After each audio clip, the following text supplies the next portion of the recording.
Thyroid nodule FNA biopsy should be done under ultrasound guidance.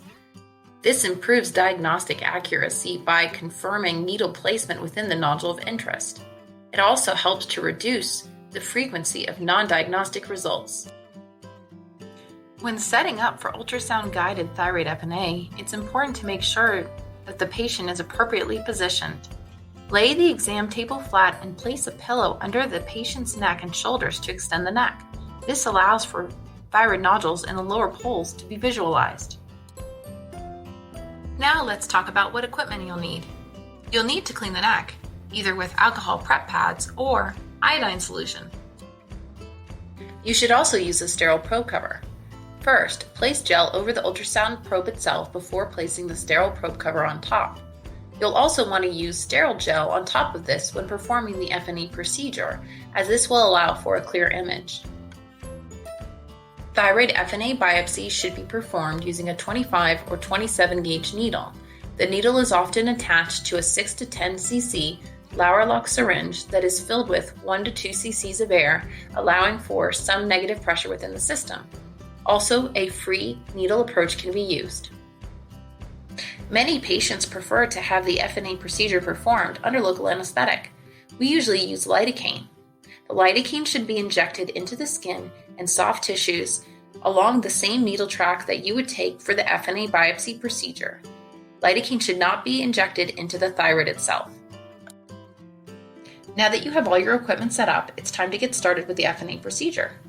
Let's take a few moments to discuss the different approaches that can be used.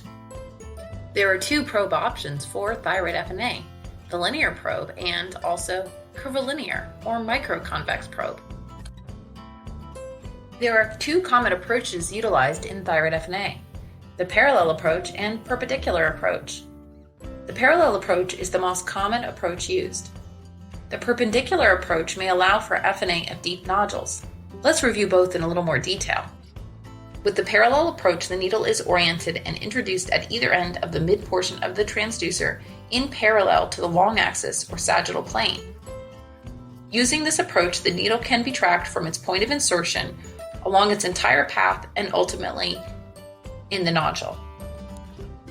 In the perpendicular approach, the nodule is imaged and positioned in the mid portion of the screen, and the needle is inserted at the midpoint of the transducer's long axis. Utilizing this approach, the needle cannot be visualized along its entire path and instead is seen as a pinpoint within the nodule.